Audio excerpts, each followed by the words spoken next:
started. Gundam fight all set. Ready? Go! Well, folks, another weekend has come and gone, and Monday is here and, well, past. And it is time for the Mechpit chat. Hello, what it all? It is, as I said, time. We are doing good today. In fact, this is one of those fantastic kind of days it felt like to me anyway. Just kind of some rather unfortunate, stuff like, oh, you got to go into work early, that whole little sort of thing, which, that's its own thing. That said, though, coming out of work, it's going pretty good. I go get myself my lovely little Taco Bell. I go in. It's not quite ready, so I just kind of, wait. I got the little app out, ordering it, and they get it ready for me. Boom, they drop it off within about a minute of me showing up, which tells me it has been sitting around getting cold. And I get my food. I get out. I start driving home. Every light is just like turning yellow. I am able to just slip through each and every single one on my way home.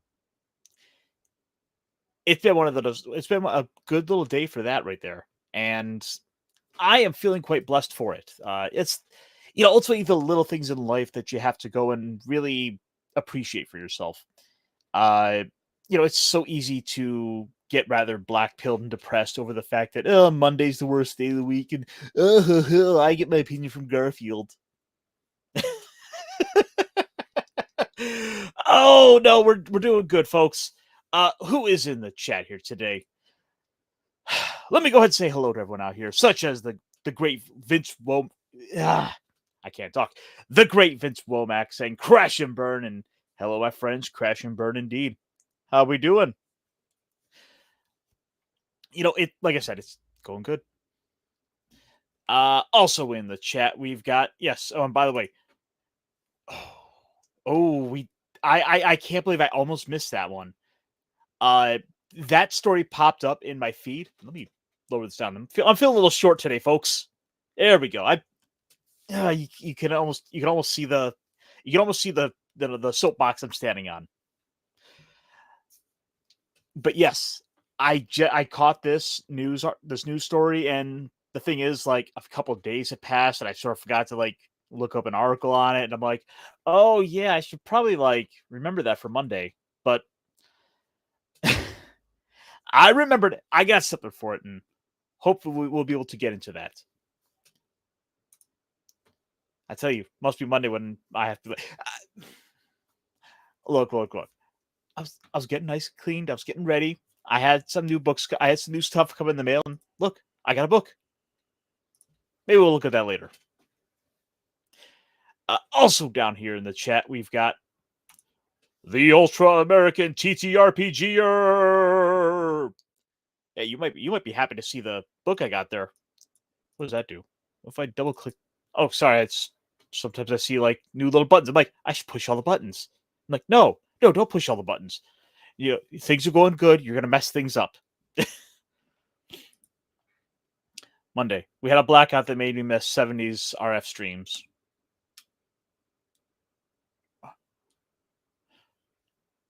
Okay, apparently I'm just the young guy who isn't quite picking up on the RF. So hopefully you could fill me in the chat there, and test me on my and update me on being a youngin. And hey, listless, good job on the test. I wish you all the luck with that. Wait. Okay, so now we're getting caught up. Garfield did nothing wrong. No. Garfield did everything wrong. Garfield told you Mondays are terrible. No, that is some nonsense propaganda. Orange cats lie to you. You do not listen to cats. Okay? They will eat your face. I'm always off Mondays from my work. Well, hopefully you can make the most of it, because look, just because it's Monday doesn't mean it has to be terrible. Just kind of grab yourself a nice big old book and, I don't know, do some solo RPG. This has been a godsend of a book, and look how thick this beast is. Yeah. There we go. We'll do the old thumb knuckle.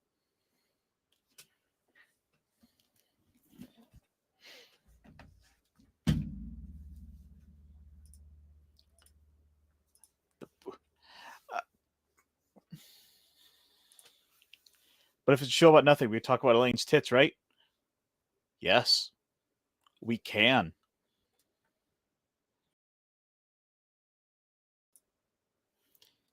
I see your chosen background is Canada. Well, it's it's a little bit of Canada, but it's from the Detroit. It's from Detroit, so you're just kind of looking through like Detroit into Canada. So we get a little bit of both there. Oh, that's right. That's right. Yeah, that's exactly what I'm talking about. The cats will lie to you. They want to like get you to like drop your guard, make you go, "Oh, it's so cute," and then eat your face. And it'll take your soul too. Like, don't think they won't. My man, OSE, that is what I swear by. That has been my go-to uh for my ongoing game. I've got my actually one of the other books I got in the mail just to show you. Like, I got my hardcover of the BX Advanced Bestiary, which was recently kickstarted, and I don't know. Maybe I'll look at that sometime, or maybe we'll start doing some RPG videos.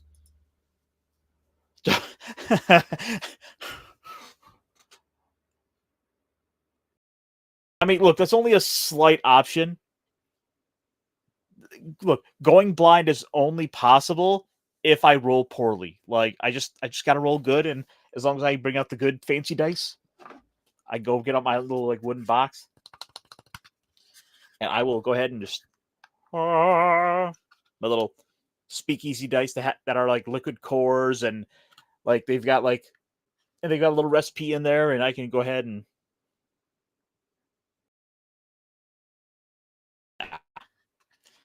at this point we are just kind of rambling on about nothing. But that is sort of the theme of tonight's show.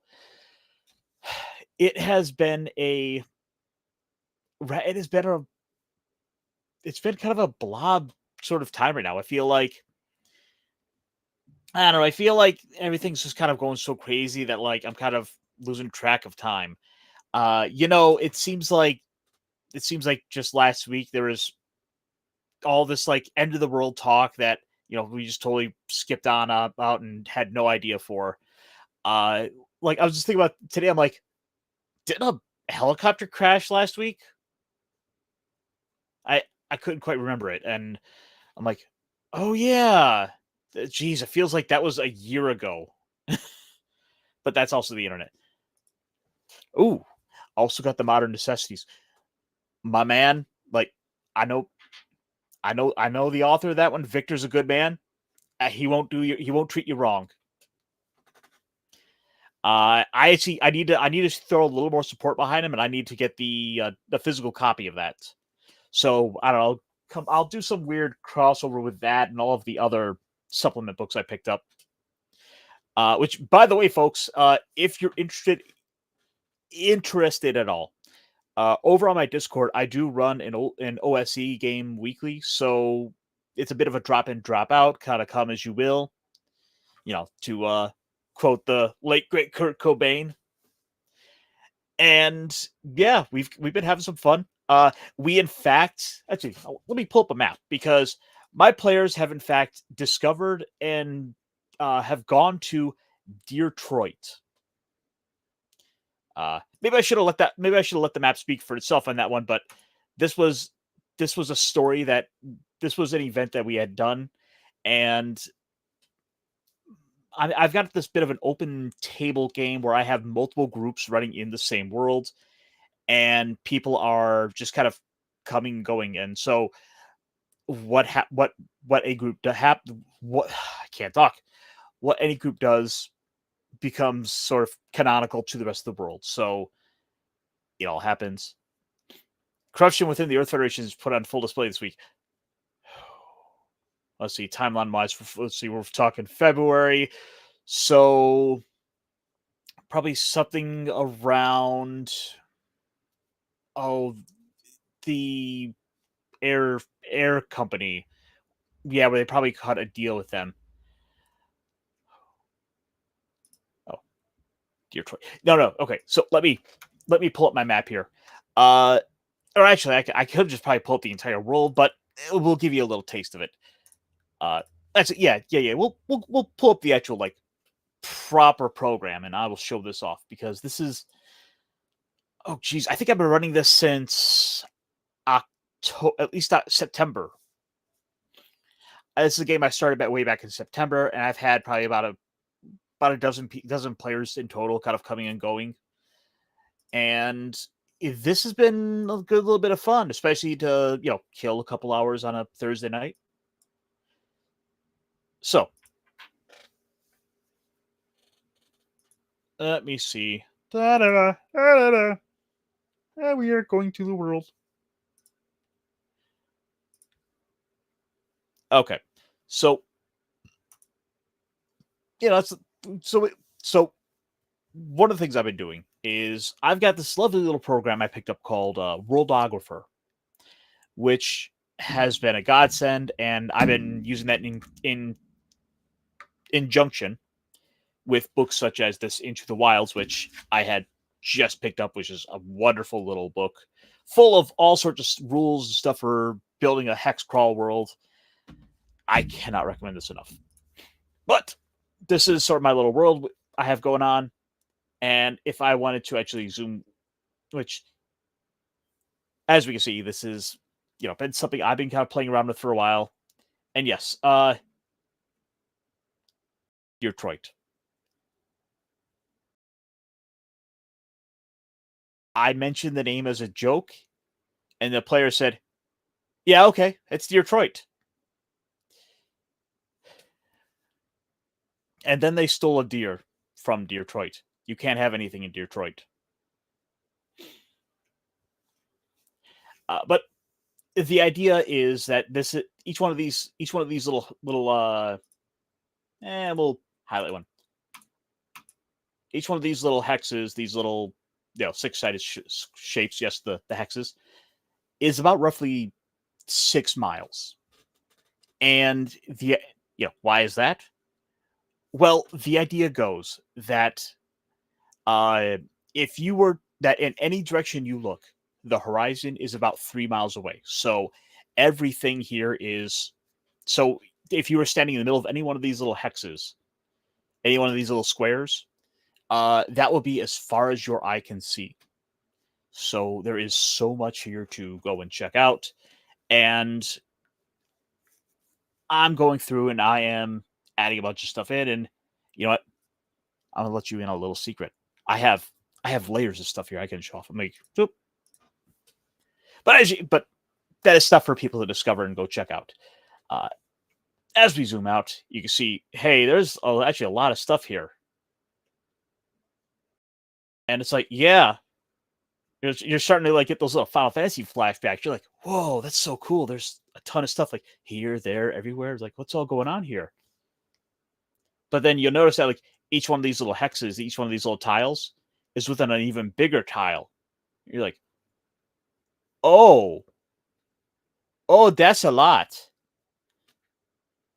But then if you look closely, you realize, oh, that's inside of an even bigger hex. So then you start scaling up, and you're like, how big is this again? And then if we scale this back out, here's that same hex, all within this one little tile. And I have everything running in that little section here. This is everything I've been running is just this little tiny space. But as you can see, we can zoom out. This is an entire this is just one little spot on a continent. And if I wanted to, I could just grab my little books, grab my stuff, and play with myself over here. And I want to go play with myself in these little Bikini Atoll islands.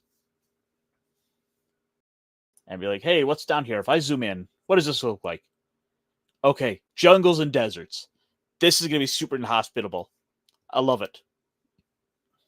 We'll go have like pirate adventures. Or if I just kind of zoom way around it, like now I'm suddenly getting flashbacks to flying an airship around the map in Final Fantasy. I'm like, do do do do do do. You think the players might like chocobos? I should totally add in some chocobos.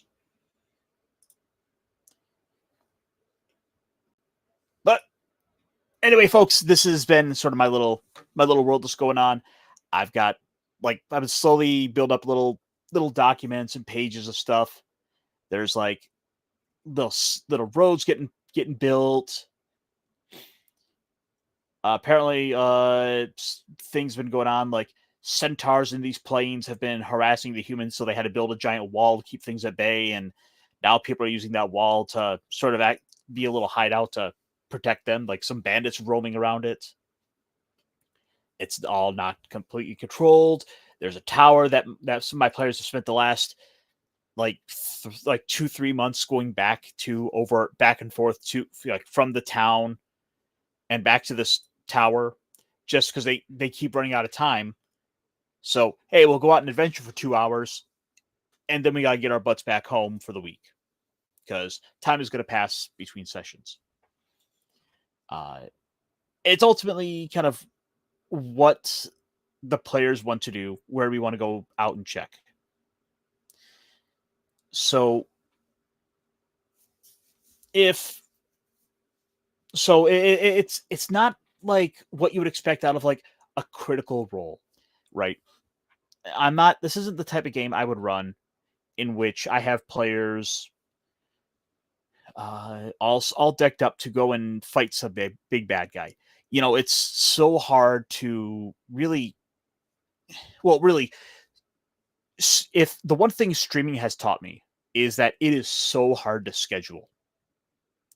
And because you have so many people, you want to I want to sit down and hang out with people and like, I don't know, we'll go invite on Savo. We'll talk about we'll build up a world where we can domesticate chocobos and we can make those giant turkey legs that make the Renaissance Festival like blush with envy. And we can figure out what all happens from that. Actually, and so there's someone who I would love to get on and stream with, but maybe we can work that out at some point. It's Courtney's Fellowship of Oddballs. Hey. But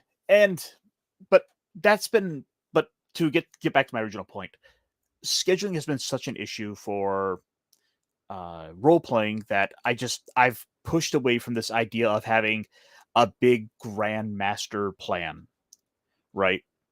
Yeah, it's fun to have the idea of the big epic story in which the heroes get to be the big hero at the end of the day and save all of reality from Vecna or Kefka.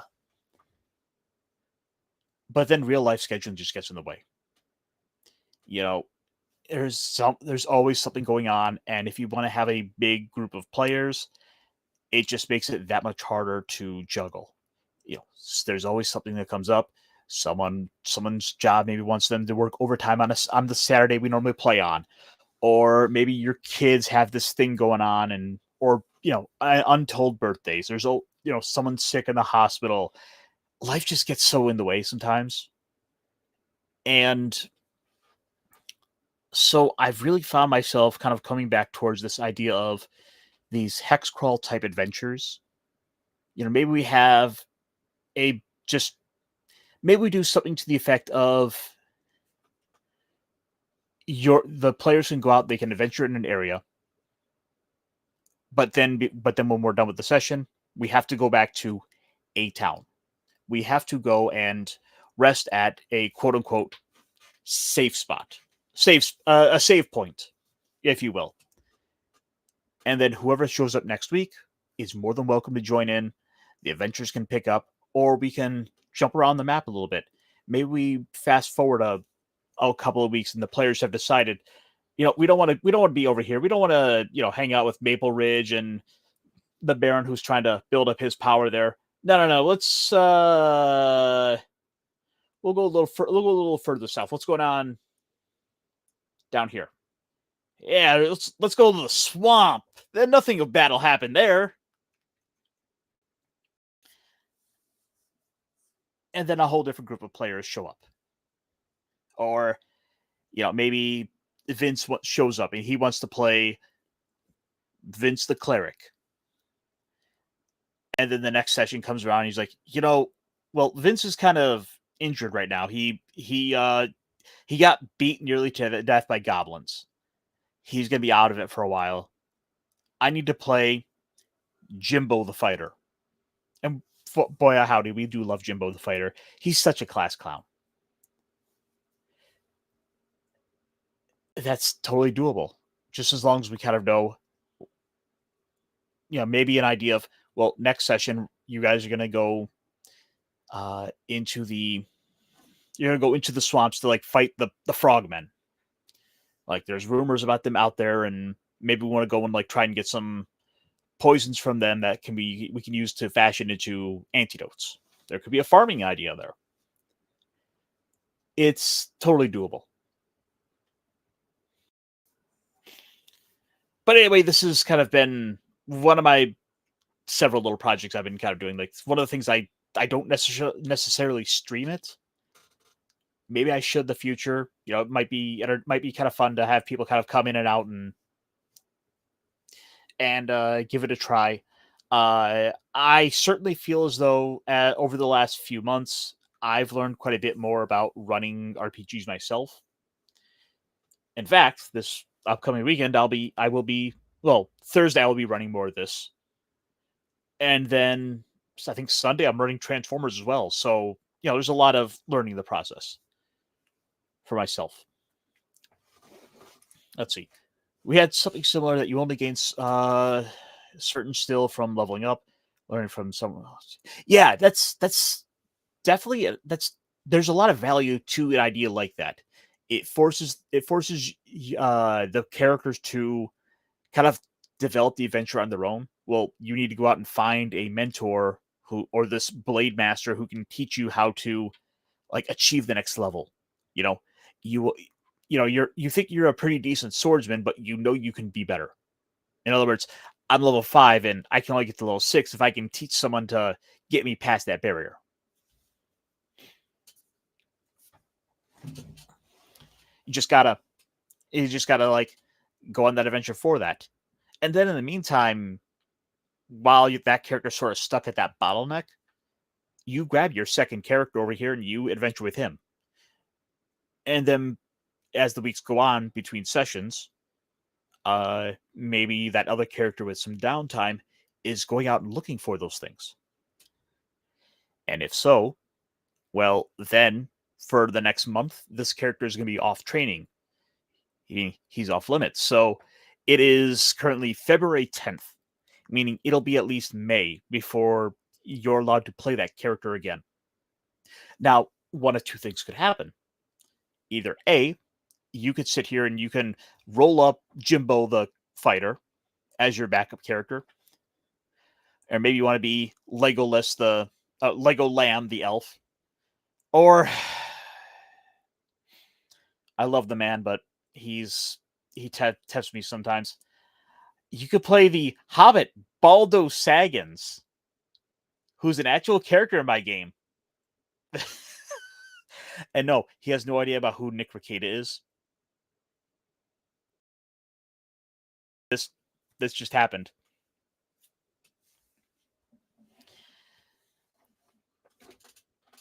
You can have your other character you can swap off with. Let's see. But I am sort of rambling a little bit here. Let me see. What are you guys saying in the chat? Resident Adventure Guild where you switch out of members of party. Yeah, there's kind of an idea to that. You might not necessarily have the same people together. If say I get Vince and Courtney and DJ and Ultra American to sit down and play and come hang out with my other little posse of players, then you guys can have that fun, and then you guys come back and say, Well, hey, can we maybe work out something? Maybe we can figure out another session. What night works best for you? Could we maybe do a Wednesday night game as well with this other group? Like, that's something that could happen. And the Thursday group can go off and do their own stuff. And then a couple weeks later, other people then decide they're going to shuffle around. Vince and Courtney can't quite make it, but then DJ Ronnie and Ultra American can totally make it. There's no worries there. You're not the Fellowship of the Ring trying to all go on this big grand adventure. Excuse me, Molly. I've been talking nonstop, and you wouldn't know it, but I'm making it work. Yes. Yes. This was an actual thing, and that's such a funny thing. You never know what's going to come to the table. People are going to have these crazy ideas, and everybody like, yeah, let's totally make this work. I want to be this little goofy character, and I'm like, if it's not too crazy, I may just allow it. Do you do a racing class? So I give players the option of both, or either or. If you want to be Elfie McElf, that's totally fine. But if you want to put a little more thought in your character, that's totally fine too. That said, I do have a couple of things I'm not too fond of, like, I don't know, there's a couple of the monstrous races I just kind of noped out of my game. I don't have any mycelians in my world. Maybe they'll show up as monsters, but I don't want them to be a player character. And kind of the same goes for like some of the Underdark races. Well, because I want to kind of focus on sort of the above ground stuff for now, and the Underdark is such a kind of difficult place to run in and handle all the gaming in. Everything is as deadly as going out here and adventuring in the real world could be, where you might encounter dragons in the mountains. It's like we dial it up to 12 in the Underdark. Everything is far more deadly. Oh, that cave you thought you walked into, turns out it's got all this it's the air, it's still air. There's no still air. There's no oxygen to it, and so you're basically walk through a cloud of poison and you fall over and dead. And things like that you might not even realize what happens. Which, by the way, as an aside, is kind of one of the, I think what would be one of the scariest things to do is just going down into the ground, going deep under the earth. Pockets of methane, various gases. You have no idea what you're breathing in. Heck, there's stuff down there we don't know what's down there. I mean, you might go into the Hollow Earth. The elfiest elf, Elfie McElferton. I am here for no reason, to watch something about nothing. I feel like that would have been cooler if Leonard Nimoy had said it. You might not. You might have a point there. And then he busts into the Bilbo Baggins song. In the middle of the woods, with the earth and fire, was a brave little hobbit that we all admired. I think it's time to go revisit that, because for as much as we love Leonard Nimoy, who at one point had gone ahead and said, everyone can call him Grandpa. It's those little side projects of some of those actors. It's always kind of entertaining to check out. Of course, Leonard Nimoy famously did The Hobbit.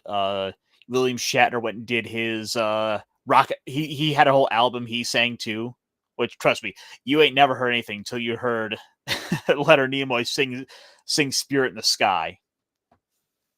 And, oh, what is up, Snowdub? Long time no see, my friend.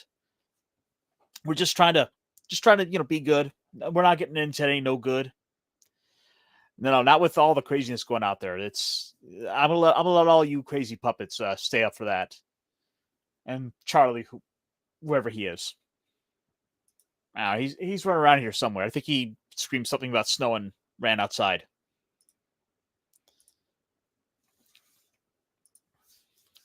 Shatner's. Okay, I mean, then you start thinking about it, you're like, that would be such a fun thing to do. And now with AI, just think about like all the songs you could have Shatner sing. William Shatner sings, a Snoop Dogg song. William Shatner sings, "Move, bitch, get out the way."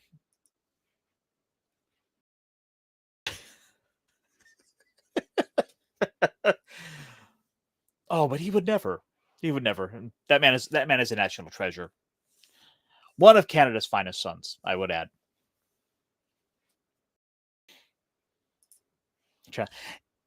You know what? Yeah, I think you're right. You see, Charlie has been talking with me a little bit in the background. And then sometimes I have a conversation with him, but he kind of floated this idea about trying to like go to Detroit for some reason. And I said, no, Charlie, no, don't. Charlie, Detroit is a bad place already. We don't need to bring in all of the ruffians of Le Puppet Hole to Detroit as well. Like, it's bad enough there, but we don't need El Perro somehow getting loose in Detroit. It won't end well for him. It won't end well for us. And plus, we'd probably wind up getting chased across over to Canada to run away. Did he? That's wonderful. Yeah, that was the thing that happened, and I don't know. I guess he had his idea that he heard somewhere that Detroit was trying to make a comeback, and then I think Mike Crotch got a little bit excited when he heard that. I don't know. Those puppets get up to all kinds of crazy stuff, and you got to be really careful about what you say around them or what's coming out of your mouth. Oh, but anyway, I think I've kind of blabbered out about my little tabletop escapades here, uh, which again, always worth checking out. But that said, what else has been going on this week? Because like I feel like there's so much stuff that's been going on out there, and at the end of the day, I feel like I've been kind of ignoring a lot of it.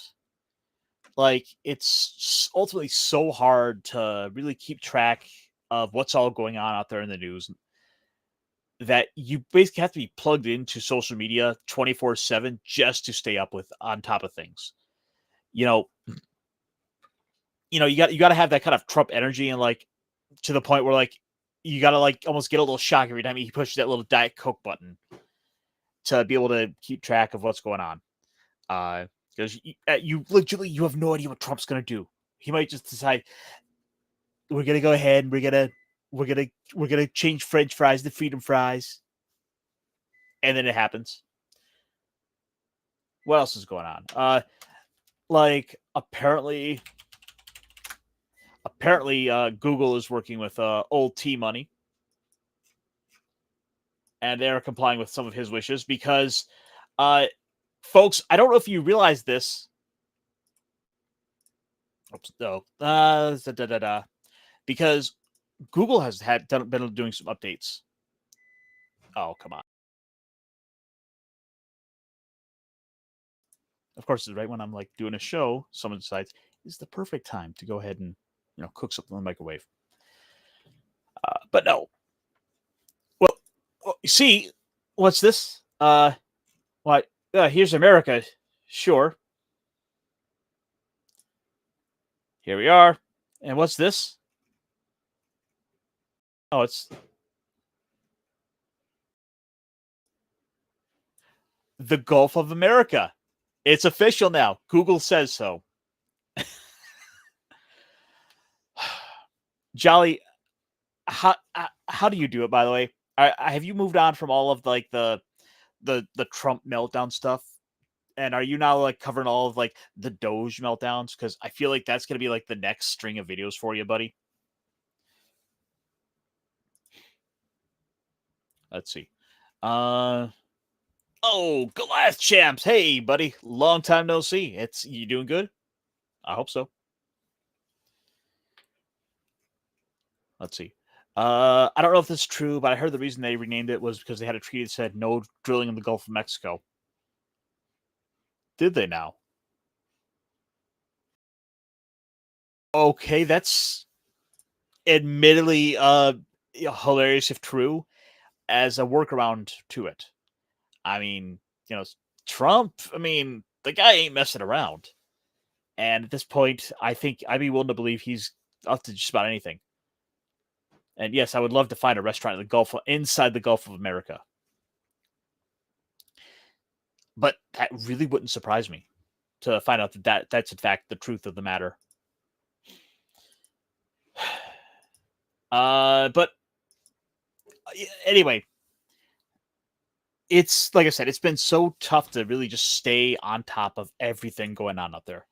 Uh, the news is moving just lightning quick.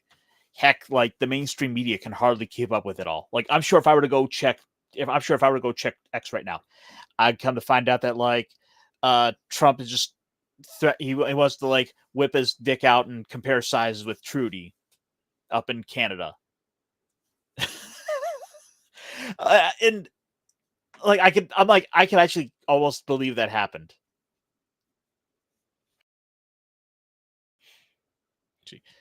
Still covering celebrity politician, media peeps. Buddy, you have a deep well there for you to you tap into. Yeah, just like the Gulf of America. Drill, baby, drill. Go for it.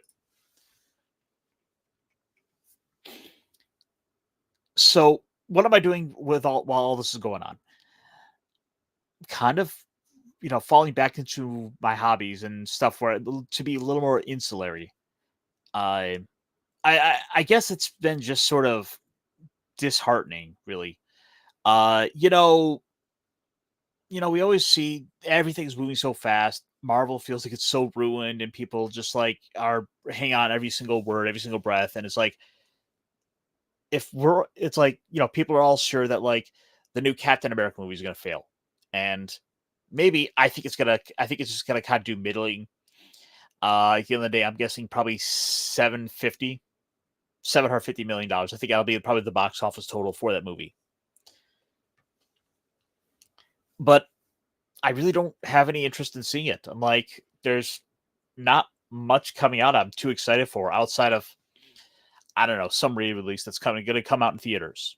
You know, maybe we'll find out that Westworld is getting a re-release. Actually, what is coming up? And you never know, because then you might realize, oh, I love that movie, but I've never seen it on the big screen.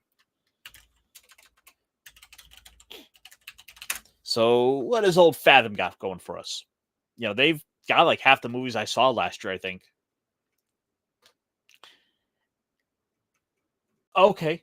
Well, indeed, we do have some classics coming out on the big screen, stuff that I know that people are going to want to see. And that's sort of where we're at. We're just kind of recycling the past. We're going back into our little ancillary hobbies. We're going into our little more thinned down moments together.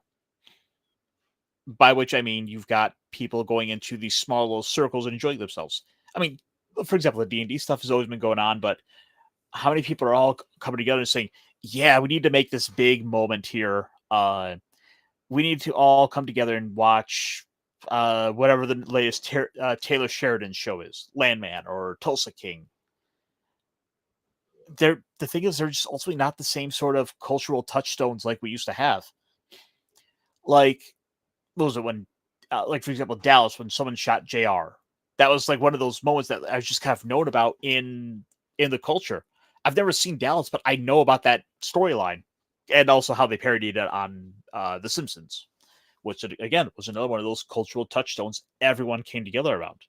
But we just don't have that anymore, and it's a little sad. But the thing is, it's all become so divided.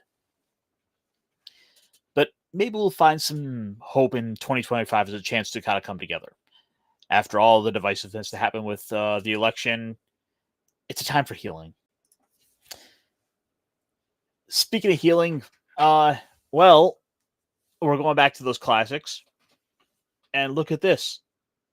We have some Harry Potter coming out. And I seem to remember seeing like 3 or 4 of the films in total. Well, yes. And then I saw like 2 of them in theaters.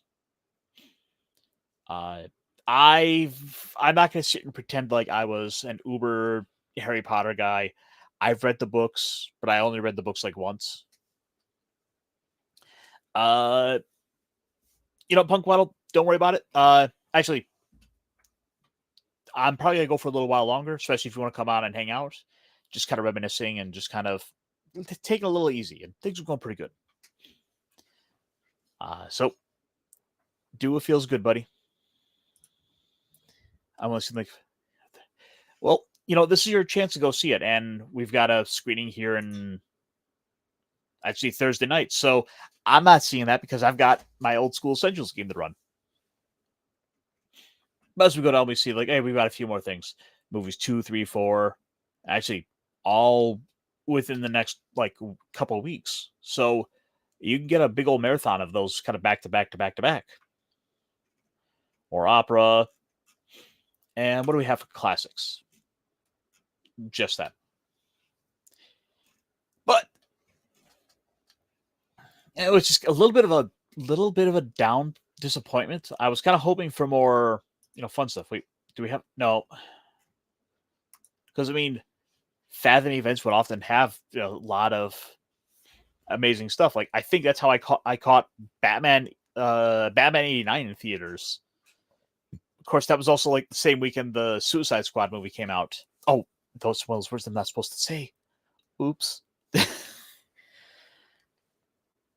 Oh well. I said it. YouTube, punish me. I like it. Let's see. It's a bit of a shame that while this cultural moment I get to see my elders indulge in nostalgia and get something appreciation from, but it's little news being made for my indulgence in 30 years. And yeah, and the thing is, right, we keep going back to those same old touchstones. We're going to sit down and we're going to go back to the Jurassic Park franchise. And we're going to sit here and we're going to go back and we're going to bring in all the classic characters where you're like, oh, I remember the scientist whose names I can't remember. I don't remember them. But then we're going to hit all the little memorabilia lines like, you never stopped asking about if you could to ask what if you should. Or Alan. Point is, it's not. It's one of those franchises where it's like, and Sargon of Akkad, Carl Benjamin had put out this video the other day that I was listening to today. It really got me thinking. Right, we've been regurgitating and recycling so much of the past, so many of those old member berries, and the question is, why are we doing it? And yes, obviously to make money. That's the obvious, like the producers, the executives, the Bob Igers. That's why they do it. It's to make money and to hit on something good.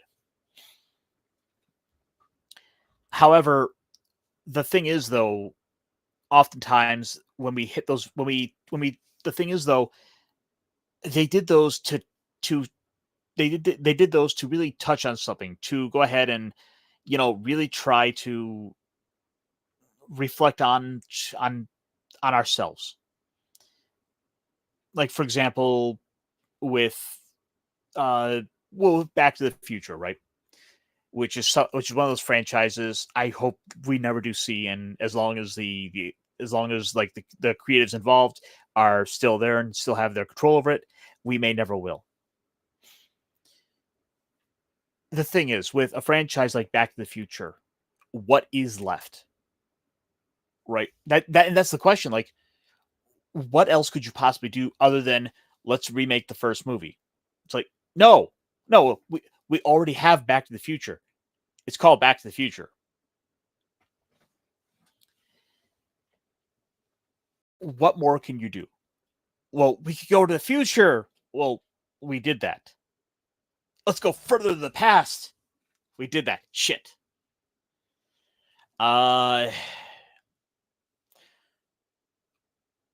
We do the butterfly effect. Oh shit, we did that too. No, none of this works. This ain't gonna happen. It doesn't need to be. None of these franchises that are getting made that we're keep hitting on again and again are doing anything of significance to really create culture. Although, speaking of creating culture, there is someone who's a hobby on who I did create a little bit of culture for. So, without further ado, let me play this for him.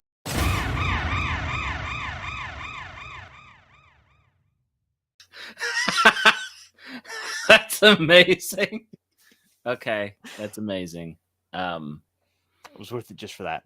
I'm honored to be here. I don't know. I'm speechless, but I'll find words anyway. Because I always do.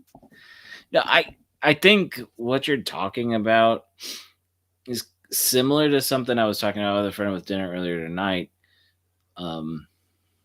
Like some of these old franchises and some of this place of we're at the precipice of okay, we understand that AI is a thing that they're pushing and it can do a lot of neat stuff. But other than the fact it can calculate out some cool stuff in numbers, like what is the next big thing? We're on the precipice of something where, 2 steps back, 1 step forward. I did get that much out of Witch from Mercury, even though I didn't finish the whole thing. But this idea that, okay, what's going to be the next hit? Whether it's entertainment, what's going to be the next meta that we're going to go into? What's going to be the next industry, right? AI is a glorified database, but you're talking about the old stuff, the old franchises, the things. And it's funny that you mentioned Michael J. Fox in Back to the Future because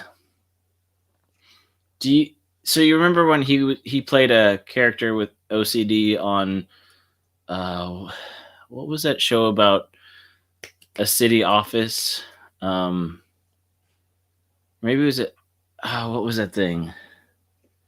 Had the guy from Ferris Bueller's Day Out. Ben Stein? No, I thought the guy that didn't want to go out. It wasn't Parks and Rec. It was about like a Spin City. Thank you, Vince. It was like before Parks and Rec time, but it was that city office sort of. Charlie Sheen? Cameron Guy. Thank you. You guys are amazing. Because I can't remember all the things. But there was an episode where Michael J. Fox was OCD and he kept on doing. There was moments, and it kind of made it funny they played into it, but like, he walked through the doorway like 5 times, like, oh nope, okay, I got it, right? Yep. And I feel like that sort of OCD stutter stepping is where we're in with the people don't want new characters. Oh, the member bearing nostalgia bait. We need something new, but we need something that's heartwarming, something that resonates with the authenticity. Like, Gen Z, we were talking about it. How do you appeal to a generation that doesn't want to be pandered to? Well, you stop pandering and you just do something real and authentic, right? Right. Real quick. Unfortunately, I didn't get a chance to make a special clip for him, but okay. Let me bring on. Well, maybe we'll do something with food, but that'll be for later. Okay. Either way, we've had someone else kind of jumping in the back here.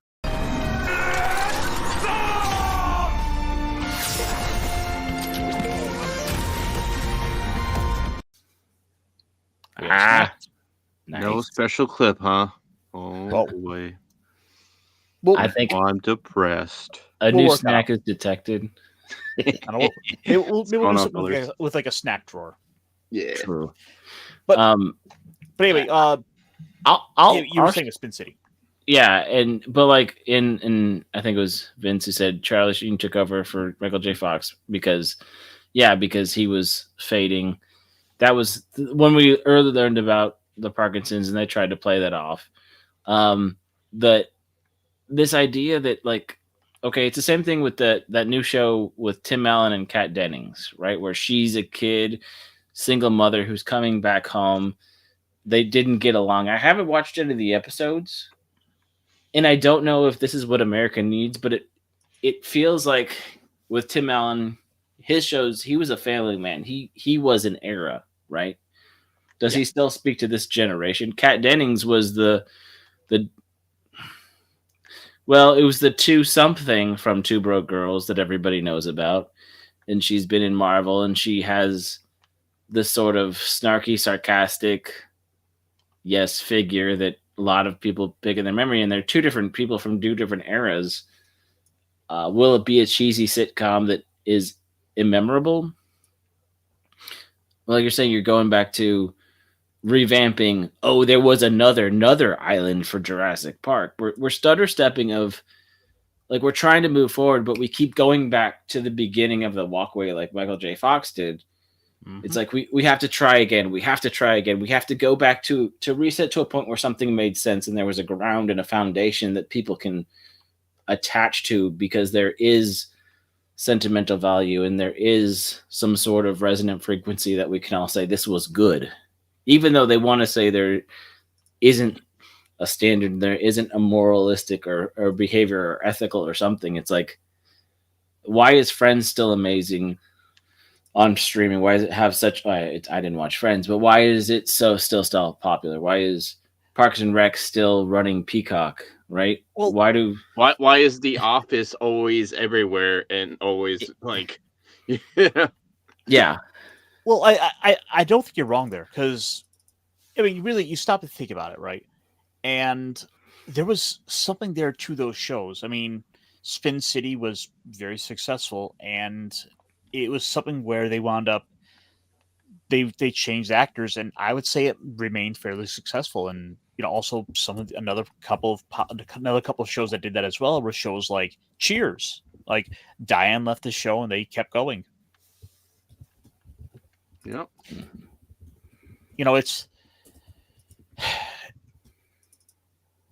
It's just kind of disheartening because it feels like we're not even getting that. It's been so much more of just we're gonna repeat the same couple of storylines. We're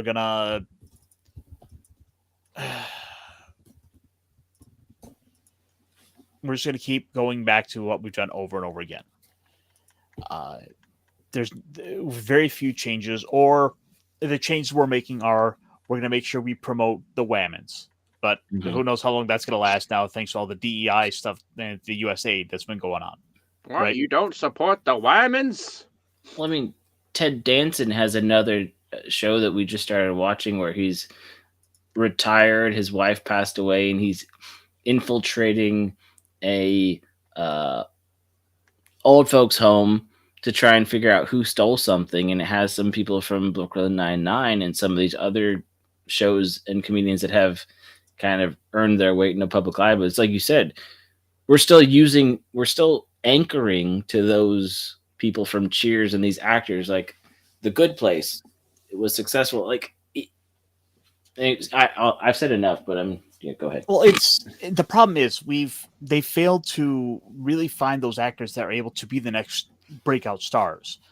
And then you combine with that just all the new competition of that attention. I mean, really, you stop and think about it. What we're doing right now is that sort of competition. Like, and who some of like the best people are at this? It's some of the guys over on Twitch.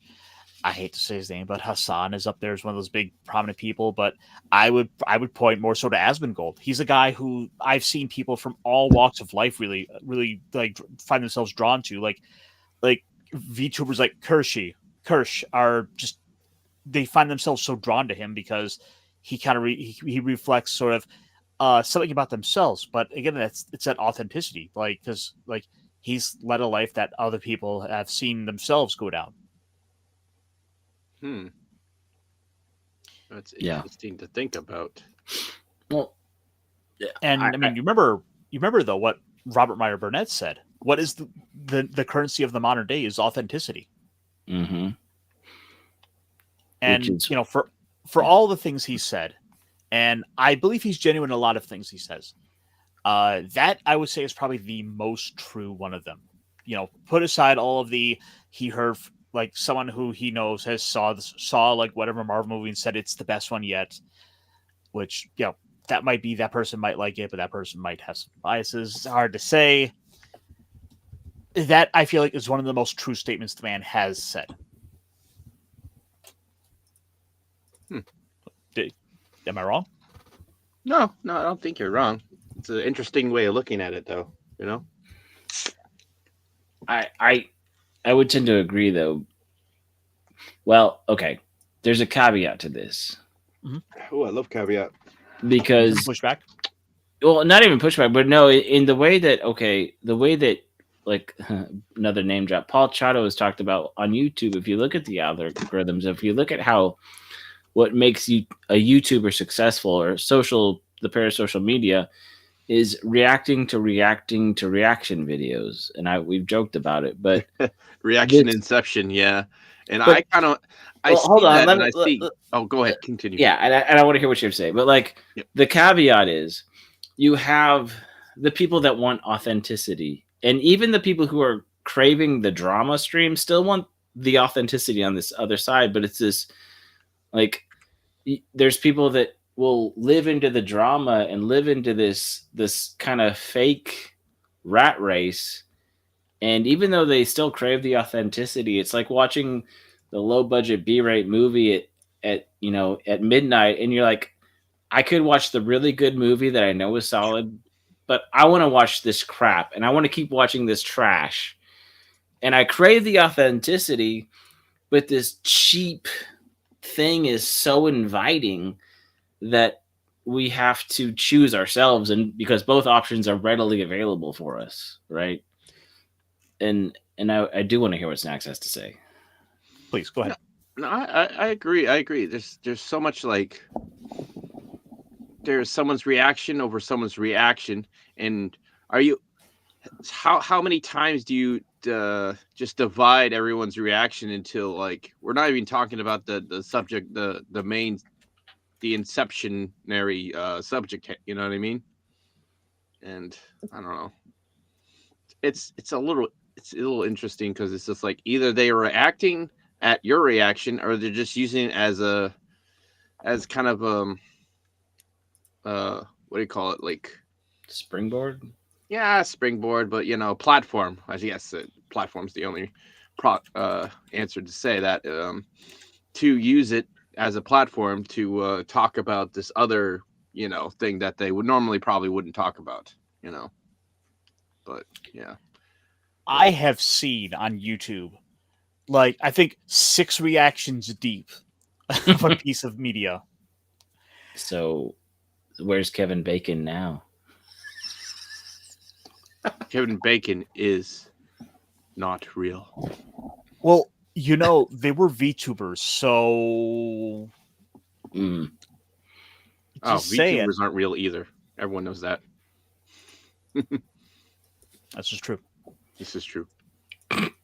But there was one. So I guess to kind of pivot a little bit here, right? For all of the story that's been going on, all of the current day things that have been kind of going on, I've kind of left us a little disheartened over time. There are still those odd little stories that come along now and then. Those little stories that make you sit up and say, wait a minute. And this is not, the thing is, this is a story that isn't exactly new because we've heard about this like years ago, right? Mm-hmm. I remember when this news sort of broke. As I pull up my screen, something I really should have done with like the thumbnail, Matt. We did get some news about the the live action Gundam starting to move forward. Oh, okay. Oh, I kind of called that off because I was just like, I don't hear anything about it. Maybe it's just Mhm. out of the pocket, you know? the title of this article is intriguing enough. Is it clickbait or is it? No, well, the thing is, this is kind of the news that's been going around with some of the other websites. Mhm. Like if I switch to this tab here, for example, yes, I do turn to Google News a little bit now and then, but hey, live. This is from that space.com. Mobile Suit IGN Mobile Suit Gundam live action film now in full production. It's getting a theatrical release. Like there are little bits and pieces in there, but this was sort of the one I thought had at least the kind of most optimistic and most informative headline. So I decided, let's go with that. We'll check into it. Cool.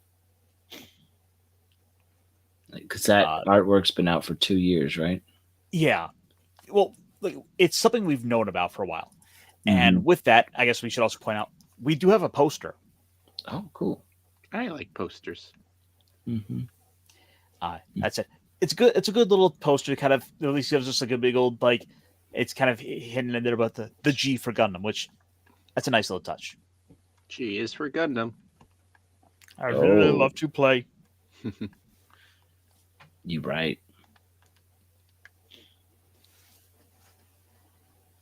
Anyway, so as I go through all my tabs, so this was a story that had broke, I want to say in like 2018. Like the word of that was kind of like, oh, by the way, they're looking to do a live action Gundam movie, which, as a reminder, folks, we have had a live action Gundam before.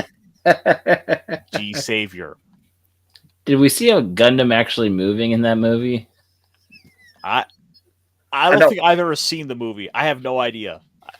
I watched parts of the movie, and all I remember it was inside of like it felt like a stage play that was just inside of the commander capsule or something.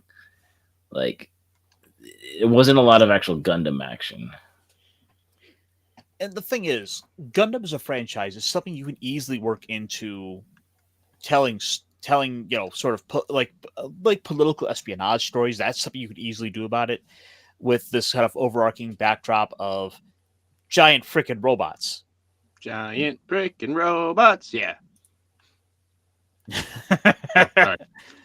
No, again. Yeah. So what you're saying is I got to go watch this movie and find some clips. Well, here's the thing. As much as I watched of it, there was nothing that seemed affiliated or connected to the Gundam franchise at all. So, it's... Well, it's Canada, so maybe we should just drop the C and add a G and add a C and call it Gundam. But then that's too close to condom. Yeah, I was about to say that's a little too close to another word. Yeah. Well, all they do is defend. Yeah, defend. Protection. I don't know about that. Okay. All right. Next, let's get moving along. Anyway, I thought I had a clip saved somewhere, but apparently not. Let's see. Thundering confidently into production this past week, Bandai Namco and Legendary's big budget live action Gundam movie is already assembling with recent news of the start of the filming. This project based on the insanely pop. Okay, we know that part was originally. This is what I was talking about. Originally revealed back in 2018 with Brian K. Vaughan reportedly set to write the script, which is best known as a writer in comic books. I believe he does the Saga comic series, which is super fucked up. Not exactly a comic series I would recommend people check out, especially in the later stuff, because it started out solid, but then we literally got like an abortion town, and that it's super weird. Okay. Yeah. No, I would. Yes, that would be qualified as a weird. Yes. Yeah. It's been mostly radio silent ever since, and fans were beginning to seriously doubt whether it would suit up for the silver screen. Untethered to any official title, This Mobile Suit Gundam sci-fi adventure is written and directed by Sweet Tooth's Jim Mickle. The Gundam movie was originally going to be produced in partnership with Netflix, which would have certainly seen it launched straight onto the streaming service, but the partnership with Legendary means we'll be getting a full theatrical release. Yes. And there's our poster. Is there anything here? Nope, just the same old couple. That's from the other Netflix series. Is that from the Netflix series? No. This is the still that they put out in like 2020 for the Legendary. Yeah. Yep, that's right. You can tell by the beam saber placement that is not the Netflix. And the silhouette is blockier. So we could probably say not AI. Hope not. We plan to steadily announce details as they become finalized, Legendary and Bandai Namco stated in a press release. Mobile Suit Gundam, which began broadcasting in 1979, established the genre of real robot anime that could not be described in terms of simple good evil, and which has been the trend of robot anime up to that point. Okay, humans. Yoshiyuki's Tomino's debuted. Okay, there's just a lot of a spin over of everything we know. No plot. We don't know anything. We don't know anything other than it's starting to go forward. Still, that's more news than we've heard in 5 almost years. Seriously. Because, yeah, I was just say when we all heard that the Netflix, everybody was like, does that mean the Lionsgate film isn't happening? And this whole, the way they wrote it, like, oh, they're leaving Netflix. Like, does that mean their contract ended? Or then they're making it sound more salacious? Or is something happening with Netflix that they're like, no, we don't want to partner with them? Like I said, phrasing is everything. Yeah. Snacks, what do you think? Do you have any hope for this thing?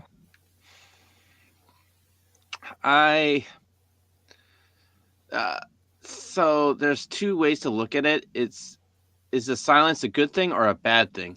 You know, is everything going radio silence because it's bad and it's just underwater, or is it radio silence is like they kind of want to keep everything under wraps? It's probably good. It's really good work. It's just nobody wants to. It's not getting as much publicity. You know what I mean? And that kind of wearies me a little bit, but. So I've got a couple of theories for what I think has been going on. Mind you, this is purely me pulling this out of my posterior, so don't go running with this. This is not some rumors that I heard from a reliable source that I in fact have in Netflix. I don't have anything of the sort. It's not Charlie's puppet hole? No. Okay. No. Charlie did not tell me this. Okay. El Perro did not tell me this. Okay. Oh.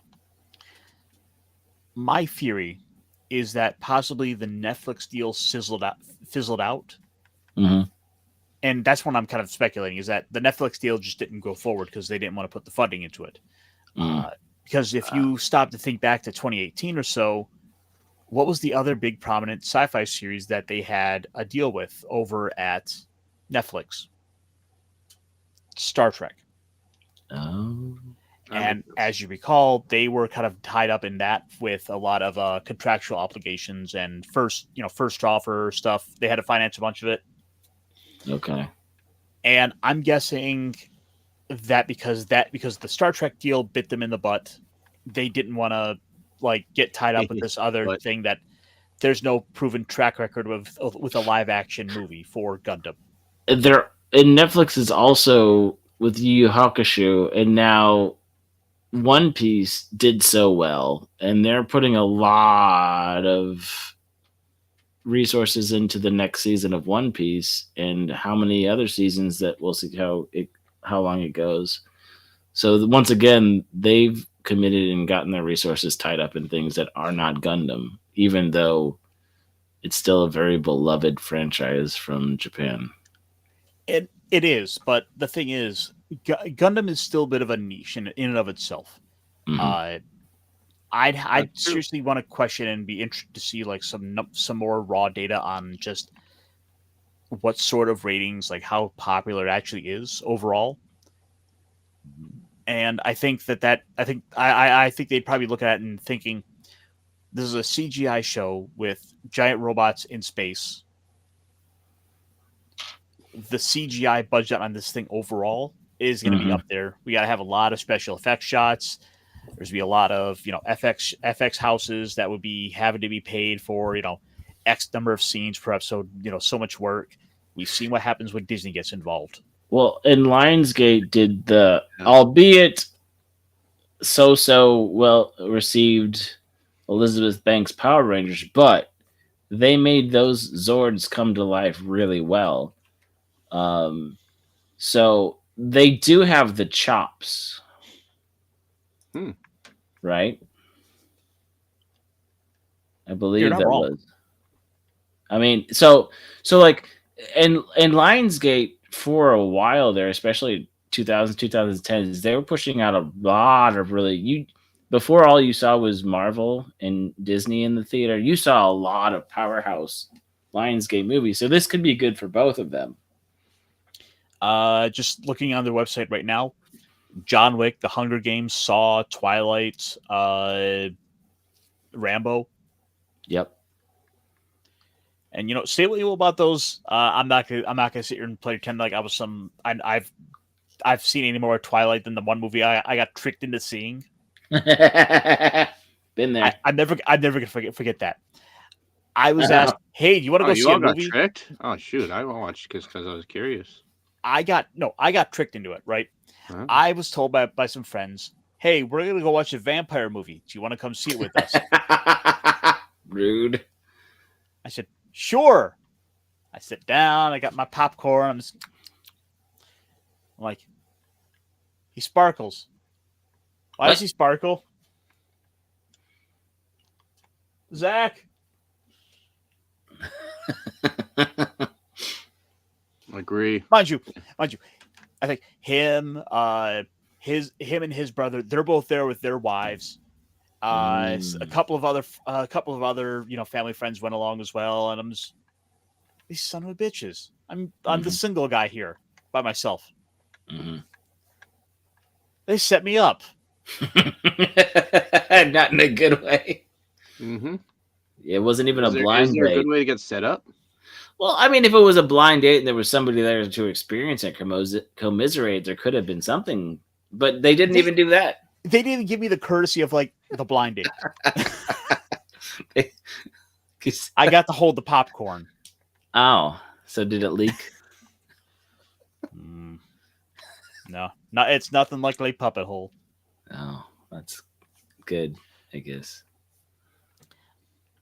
But anyway, yeah, that's kind of been the be all end all of sort of the news been going on. Sort of the most important stuff I'd say in our little realm is Gundam. Mm-hmm.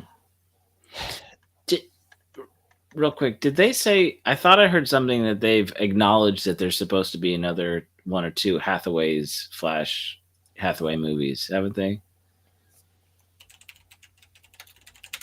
I don't know. I've not heard anything about it since. Or maybe it was just somebody talking about Gundam that was like, we know there's supposed to be more.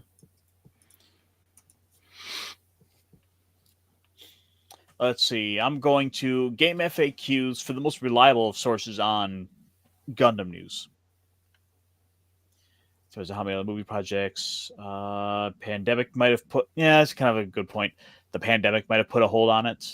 Yeah. Ooh. From GundamKitCollection.com. Let me see here. We are digging into the story. Oops, why do I keep trying to share background audio? It's like, no, that's not what I'm looking for. Let's see here. Gundam Halfway Part 2. Fans will have to wait a little longer. Press conference for Gundam took place on June 26th. Fans are expecting news regarding the sequel to Gundam Hathaway, but no new information will be released. Naohiro Ogata stated, "We are working on a sequel to Hathaway. Please wait a little longer." Because some people are saying the last news that they heard was supposed to be in or maybe it's confirmed to be in production right now, but they don't know if it'll show up now or next year. But that's just still hearsay. Okay, like I said, I thought I had heard something more definitive, but I could be wrong. Okay, so Vince the Hathaway movie I remember kind of enjoying because it was more of sort of it was a little more of a darker take where you have characters that were just outright being the sort of domestic terrorist. Yeah. It was straight up like it was a terrorist cell that was not really happy with the state of it's just the federal the Earth Federation, just like dictating like what they had to do and essentially martial law over that whole area. Like So what you're saying, it did show like parts of that and other things. Yeah, They had some really good mech designs, and Oh, yeah. I didn't really care about the Chicken Gundam, but the grunts and some of the like Mafty and some of the superior or like the officer suits were pretty dang cool. Oh yeah, very much. so what you're saying is it's a sequel to Gundam 00. No, technically it's a sequel to it's kind of a sequel to Char's Counterattack because it's Hathaway all grown up. It's little Hathaway. You could say that, yeah. I mean, it's basically he grew up in the military. He saw what happened with Char, and he also loved quests in a really weird, creepy way. And it kind of shows that he never quite processed or got over that. Yeah. I did like 002, Vince. You know, and now I'm just kind of connecting some weird dots from all the stuff we talked about today. I'm surprised more leftist streamers haven't gotten into Gundam. Yeah. I mean, if you think about it for a minute, right? If you look at, keep talking, but I think, yeah, Savo said about 11, 12 minutes ago, probably something similar to what but I would say what you're saying, but it might be in line. Well, just you'll have to forgive me. It's been like about a decade or so since I saw Gundam 00. The idea being that in a lot of cases here, Setsuna was basically grew up in like I think he basically grew up in, didn't they say like it was Israel or Palestine? Yeah. Mm-hmm. And so he grew up as basically being this this child refugee who's seen a war torn land, and basically decides that that you're basically using terrorism to cause all the nations to stop going to war. Mm-hmm. Like there's some messaging in there that you could easily work into a larger, your larger big P politics to say like that's why this show is completely supports my ideology for whatever side you want to twist it. Mm-hmm. World police, right? Yeah. The evils of the Justice League in space. Yeah, but no, we gotta get takes like Luffy totally supports whatever Mujahideen. Yeah. It just has to be the most popular. Okay, I hate to say it, but it's like when you saw the WWJD or the Frog or the CIA, like all whatever was current pop culture, like find a way to make it relate to our thing, right? Well, At least the acronyms were silly. This is like, how does Luffy support this? Well, in my headcanon, he does. And I guess sort of the saving grace there, right, is the fact that it's now an older show. I mean, Gundam 00 is going to be going on 20 years old here soon. Damn. It hurts. Yeah, dude. I remember like torrenting it like way back in the day. I mean, I would never torrent it. No. You bought it. You bought it. I was there. You bought it legally and fairly, and yes, yeah. But I remember, waiting for the new episodes when it came out and checking it out back in the day on my old laptop. And it's kind of that's a little bit of a sobering thought. I kind of poke some fun with like Pops and Loki, where hey, we have an anniversary movie coming up. It's like, oh hey, this movie's turning like 40 years old, or this movie's 30 years old. I'll be like, I think I saw this when I was still in diapers in theaters. I'll be like, yeah, thanks a lot, Caster. But I do it with love. Which is, well, actually, I do have a meme for this. As I continue to push on them, just the best of movies. Like with all my heart and intention, I make the best recommendations. Like, watching Street Fighter the movie. That's exactly what I was saying. If you're gonna watch a terrible movie or something just that stirs the soul, sometimes it's a hard decision. Because look, would you rather just watch a movie that's good and we all sit here and talk about like, oh yeah, it's and basically repeat the same couple things about singing it from the praises, like, oh yes, this movie is so good, or do you really just want to like sit down and really tear a movie apart and have some laughs in the process with friends? It is fun to do that, I must admit. Mm-hmm. I mean, you stop and think about it, right?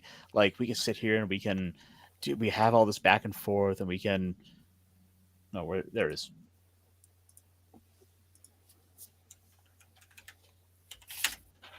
There we go. Sorry. We can sit here and we have this whole back and forth, and we can, argue like, oh, I can't believe you made me watch this.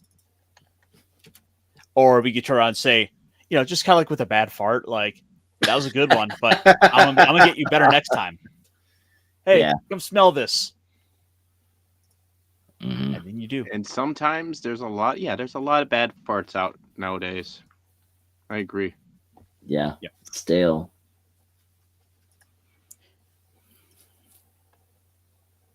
Let me see. So with that said, I do have one little clip I want to share. Why is this? How do we do this?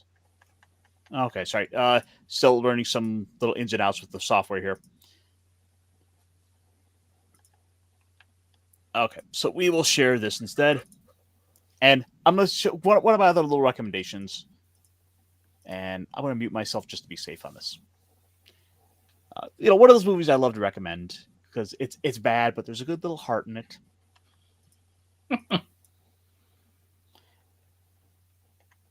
And here we go. I'm playing a chick. Dude, are you hot? 17 charisma. Want to have sex? Totally. Awesome. I seduce him. Her. Yes! Oh, I could totally seduce any homophobe with that role. We haven't started yet. You guys haven't met. Yeah, all right. Phone you later. I'll be waiting, man meat. After we've started, please.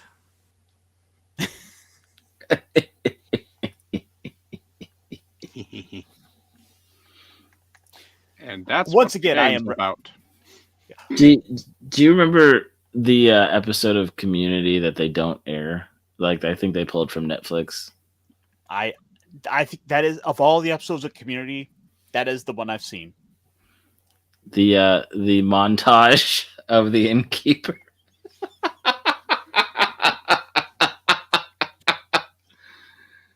Oh, yeah. As a reminder, folks, I will once again be telling you to definitely be sure to check out The Gamer's Darkness Rising as the absolute best of Dungeons and Dragons movies, because half the movie is just people sitting around a table telling bad jokes to one another. It is very what do you say? Authentic. Authentic. Yes, there we go. Thank you.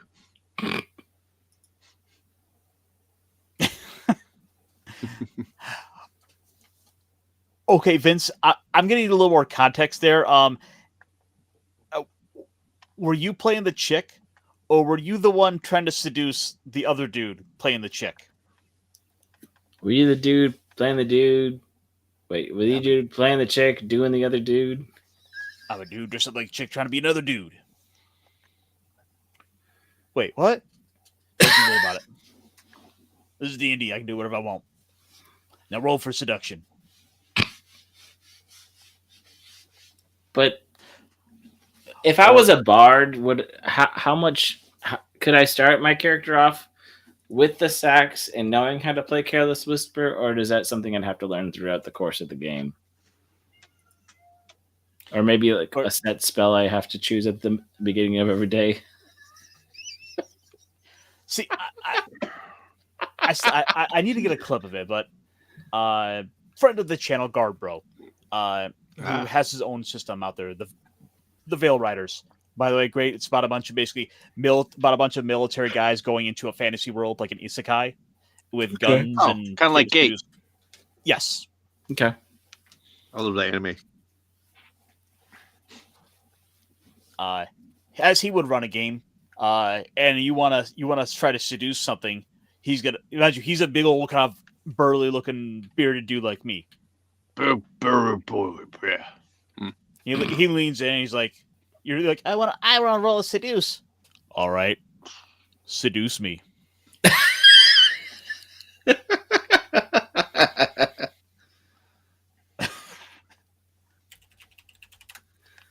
Oh, fantastic man, and he is something else. But that's been the fun of all the streaming. You never know quite who you're gonna meet out here and who's gonna, kind of become part of these little internet friendships. Yeah. There are a lot of great people out there. Mm-hmm. Gotta be careful because there's a lot of wackadoodles too. Oh yeah, which is so easy to kind of, be willing to overlook certain things and be like, oh, I like this guy, but I don't want to make things awkward, so I'm just going to kind of quietly look away while this guy is doing things I think or I know are wrong. Yeah. It sucks. Right? Because, it's like,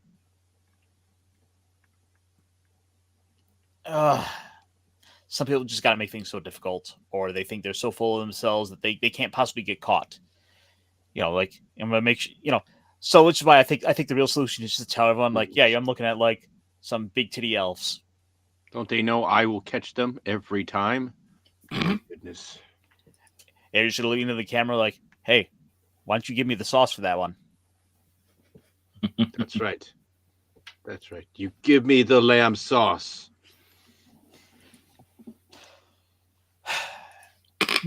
I would say though, for having really not had any plan really in mind for today, this has been a rousing success for a stream.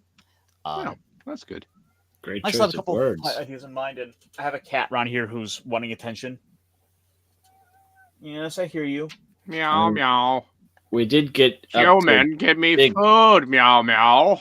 Speaking of arousing, we did get up to big robots tonight too. We did. Yeah. Yeah, do you want to come up? Come on, Nova. Oh, there's my boy. Oh. Meow meow. I don't want camera. I want food. Meow meow. Okay.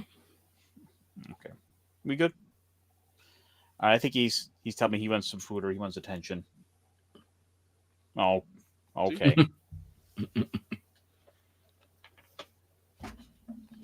Yep. Maybe you could get him some cat armor like that one show that has elves in it that similar to what we were talking about, but I won't give away the sauce. Oh no. Yeah, some big busty elves. Behemoth even.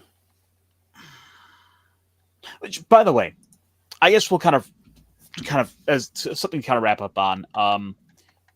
With all the current shows going on, like, what's been your guys' favorites? Like, if you had to slim it down to like just two current shows, we'll say 2 new shows. Okay. And then even throw in like one concurrent one. So I'm asking you for 3.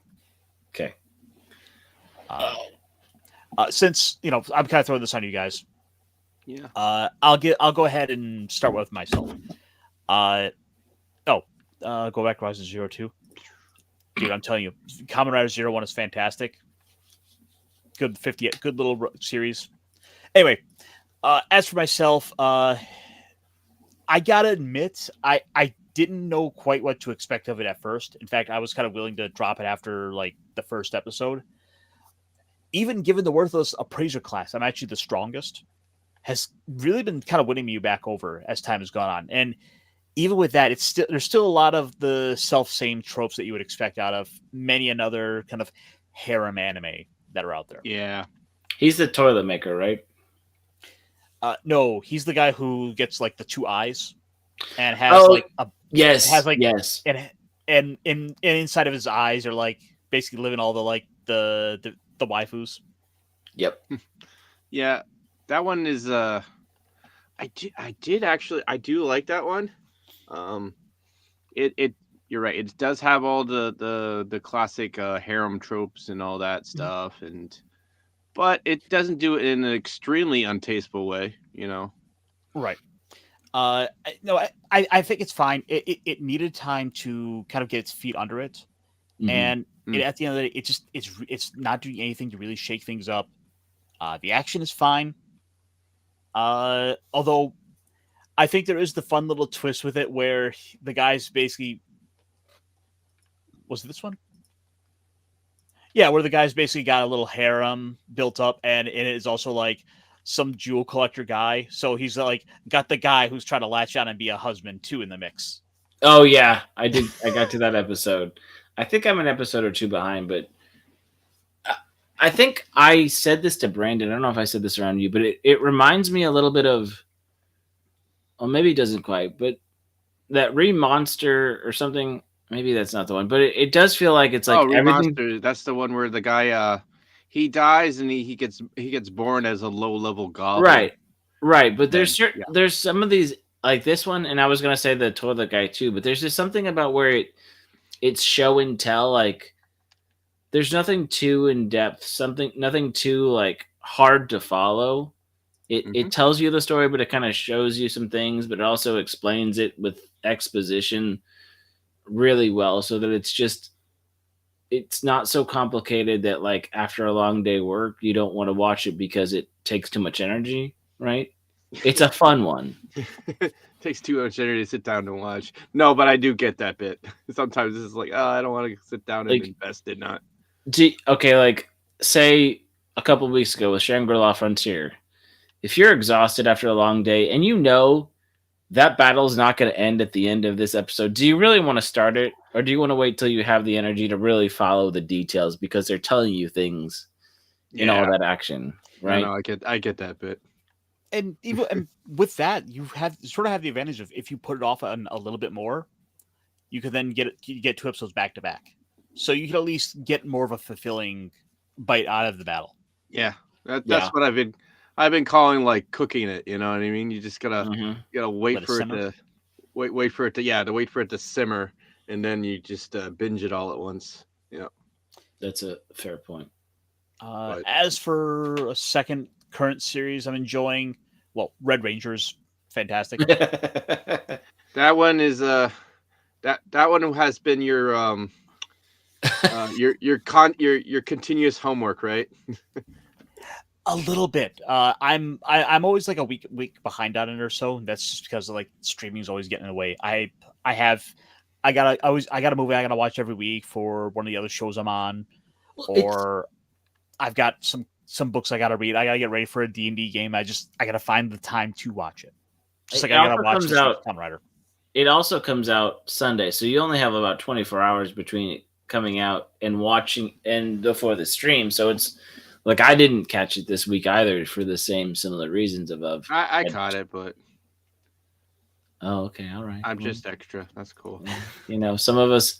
I went to a Super Bowl party where I ate snacks and watched commercials. Okay, so I just came back from work and I was just like, oh, the Super Bowl's still on. I don't care. Apparently, this weekend I chose to start playing WoW. Oh.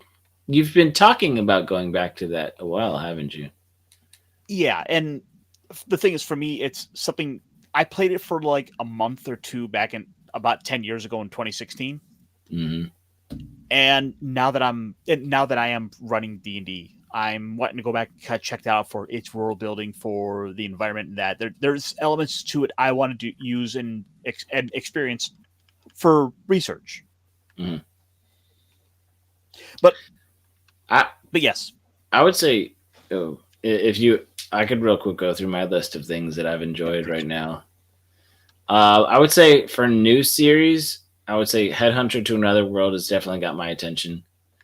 Yeah, that's one of my mangas. I still Okay. kind of wait for the next issue to come out, and I am enjoying the anime as well. Let's see. Why is this not working? The button's not working. Weird. I think my controller's slightly dying. I actually kind of like the Fruit Master as well, Bogus Skill.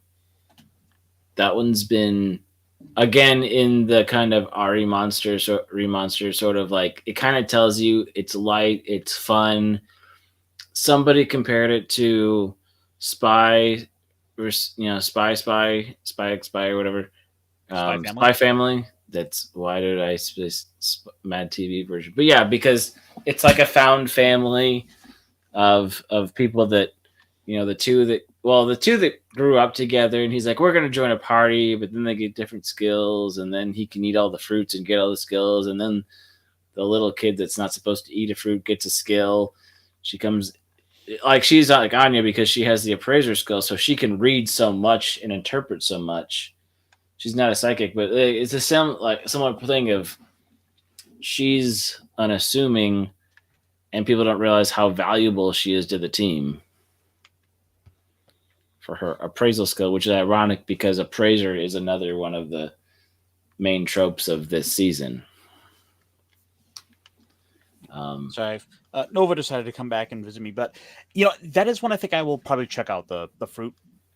It was more fun than I anticipated. I've kept up with it. Okay, so that's one.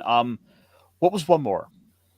So, like I said, the two new ones were the Fruit Master and the Salaryman becomes one of the four, and then I'm torn between Solo Leveling is doing some awesome stuff as a returning Solo Leveling show. is a good continuous. I'll definitely put that in like best continuous. Oh yeah, Shangri-La Frontier is doing a lot of stuff too, but Solo Leveling is so intense right now. It's tough to say. Especially because with the anime right now, they're getting ready to go fight like the aquatic elite boss. Yeah, they're on their pirate arc, which is great. Which is so awesome. I've been waiting for that to start, right? So yep. I'm really excited that we're finally getting into that. And then, like I said, Solo Leveling, he keeps going into places and they're like, who are you? What are you doing? Oh, everybody knows who he is now. He's not hidden anymore. And then what was it? Somebody that just came out of the void after being there for 14 years. And they're like, that's his father? Yep. So it's about to hit the fan for him in the next episode or two. Yeah, and that is one of the things that's really exciting me with that show, is because we are seeing the world around them change. Like, we don't have this persistent sort of ever-present, like, well, the characters don't really grow. Like, a Konosuba, for example. Like, yeah, there is some changes with it, but fundamentally they all kind of go back to where they were. Yeah, Konosuba. He starts the episode as an idiot and he ends the episode as an idiot. Yep. Well, so does Aqua, right? Aqua, yeah. Yep. I just want nice things. Where's all the money gone?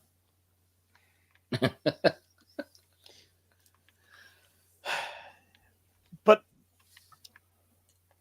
one I will say, and I feel like I should point out before I pass the snacks, that I feel like it's a little bit of a disappointment, or even just kind of, take it or leave it.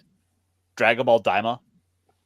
Yeah, I'm kind of done with Dragon Ball. I know it's like the god tier anime of all animes, like the stuff I grew up on, the stuff that got me like working out, and just I just don't really care about it as much anymore. Just I don't know. The arc is the creator's gone. Yeah. Well, the arc itself is fine, and it's sort of like I'm gonna watch it through because this was Akira Toriyama's last work with it. Yeah. But like, I feel like at this point, there's really nowhere else more to go. Like, yeah, we'll just have what Goku fight, but have Goku keep fighting bigger and stronger bad guys. Like, he's He's fighting the gods. most powerful guy in the universe. Now he's fighting the most powerful guy in the multi-universe. Now he's fighting the most powerful guy in the super multi-universe. You know, it's like, all right. Wait, I don't know if I get what you're saying there. Yeah. I don't know either. It's just, you know how it goes. So Yeah, with that it's said, fun, though, though. Snacks, It's what are 2 ones you have been enjoying? Okay. One that hasn't been mentioned, and I have been actually enjoying is Welcome to Japan, Miss Elf. Okay. Oh yeah, I forgot about that one. That one plays slice of life, and it plays like isekai adventure. Like it plays both realms, and it plays it very well. You know, And it has the twist there, right? Of like, because we're seeing it from the other side, so we get to really see like a character and going through and experiencing Japanese culture. yeah. So the guy, like every time he goes to bed, he gets transported into a new world, right? And you know he can if he like sleeps with it, he can kind of like bring it over, kind of. I think I'm not exactly sure how everything works, but he can bring his like bentos over and stuff like that, and he can share like a meal. So sometimes he'll prep like he'll prep that night. You know, he'll make himself like a little bento box, and then he'll go dungeon diving as he sleeps and eat the bento he just made, like in the human world, right? Or rather in the non-fantasy world, I should say. And I thought that concept was kind of cool. And then so they both get decimated by a dragon, and he like holds onto her tight, and he wakes up, and then she also wakes up in his bed, and they're like, "What?" And it's this cute little romance thing happening, and you know it's good. It's good. It's a slice of life kind of romance adventure, and I'm kind of digging it. I'm liking it. I mean, There's good comedy bits in it. Not every anime has to be the big action stuff. Like it's fun to have those little casual ones. One of my favorite. Oh, there's ones action though. There is action. One of my favorite ones that kind of fit that niche last year, for example, was "Tis Time for Torture Princess," and it's like it's super wholesome. Yes, I read the manga. That's a good one. What's one more for you? Oh, you kind of mentioned all the ones I am doing. Punkwaddle rattled off a couple, which I'm not blaming Punkwaddle. I'm just saying it's like, yes, I agree. Punkwaddle. You also agree with Ironcaster, don't Yeah, I did agree with Ironcaster. I think was that the only one I have the best taste? I didn't actually. I'm trying to think if there was another one. I probably gonna. Did you watch Toilet? Did you watch Toilet Bound? Because I haven't watched Toilet Bound. I haven't watched that. No. Didn't really jump out at me as something. Yeah. Hang on. Let me chase the cat down here. Nova's deciding to. Let's see. I watched an episode of Momentary Lily because of the weapons and the colorful things, and it looked like a rainbow threw up, and I didn't watch anymore. Yeah. That's something a little Yuri to me. Yeah, like I said, it didn't really get there in for what I watched. Like the fact that they had their cool weapons and stuff and fighting robots. It's like, but I don't want to know more. Yeah. What is it? The one with the cat and the cat that turns it. That's technically the behemoth. The behemoth. Yeah. That one I haven't actually watched that one, even though I don't know. I just not into like the the Uber fan service, you know, but it not gets saying I into wouldn't that. watch that normally because I would, and Lord knows I The would. thing is, though, it gets into that realm of like, I feel you're starting to feel like someone's gonna bust down your door for watching it at times. 'Cause it's like half the cast are talk about like trying to get with a cat. Yep. Cute. I want to, you know, it's like, okay, this is He's my pet. Literally, they're saying, wait until he gets a little bit bigger. it's like, what are we talking about here? What's going on? Yeah. And you're like, oh, that cat has balls. Why does that it's a cat have boy balls? pet. Yeah. Look, if we've learned anything this week, we don't cancel big balls. We don't cancel big balls. Okay. You're welcome. Like you might be able to cancel big balls, but Elon's gonna bring them right back. Exactly. This is true. Yeah. And you know what? I think with that we hit our peak because I can't think of anything to top big balls. Yeah, ACDC knows too. So, but with that said, what you guys got coming up? Snacks? Oh, me. Oh, yeah. Okay. Yeah, I'm continuing the Char cosplay, the Char Aznable cosplay. I did just finish the main rank insignia. The embroidering that bit. I will have to make the cape, which I did like off stream. I built the little epaulets so I can actually attach everything to the cape. But first, I have to make the cape. So, tomorrow I'll be making a cape. Yep. Sweet. So we are getting some cosplay streams. I love it. Yeah. Well, just crafting streams. I always end up crafting something. Whether it be a gunpla or a puppet or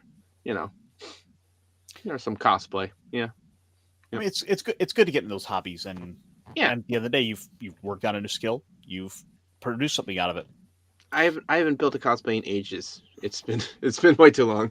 Okay, I haven't built one for humans. Those are just costumes for your puppets. Yeah, the costumes for puppets. Yeah.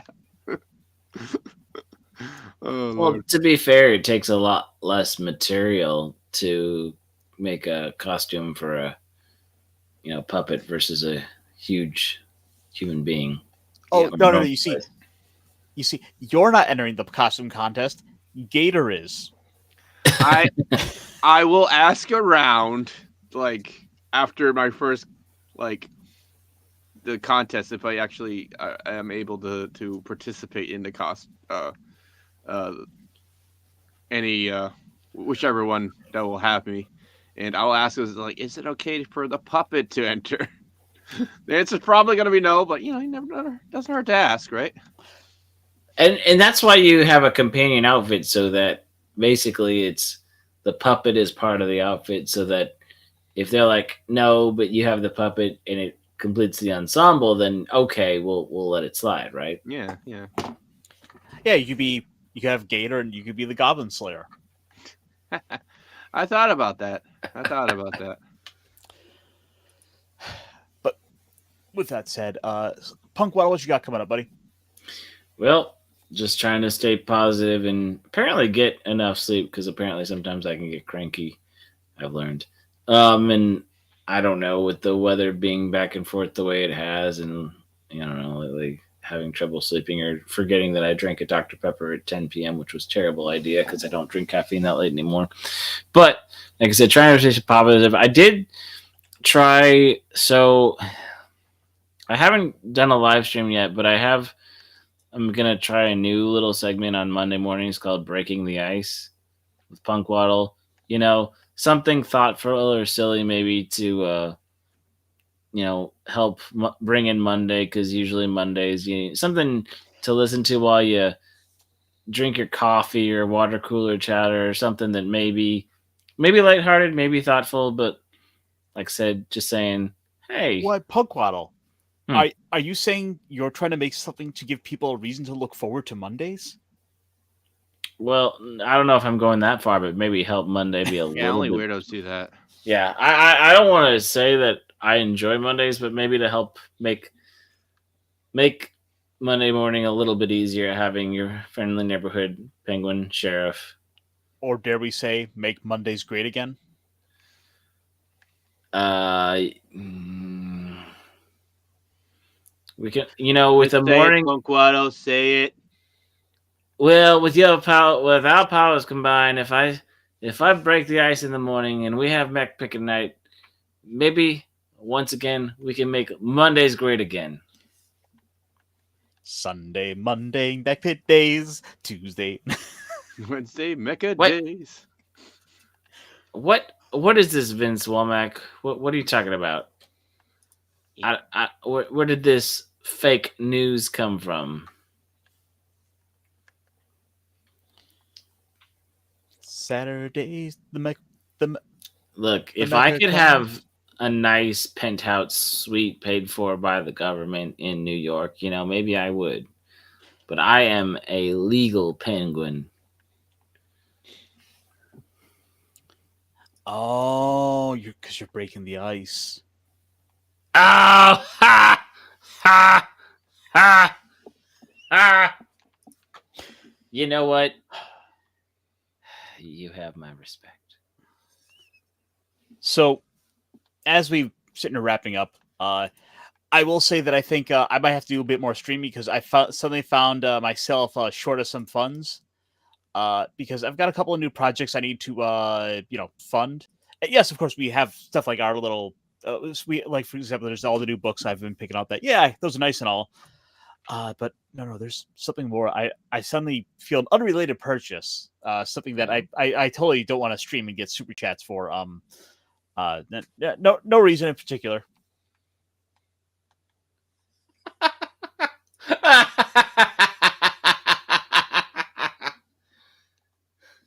You heard him. You heard him, folks. Don't give him any money. No, I would hate that. Yes, Like, he would. In fact, And I would hate would that for totally him. not get a streaming partner here. I only Is pay it for that things. big? Yes. What the devil? Okay. Yeah. Yeah, like here, let me pull that up again. And I'm surprised it's up on like the Pokemon Center website.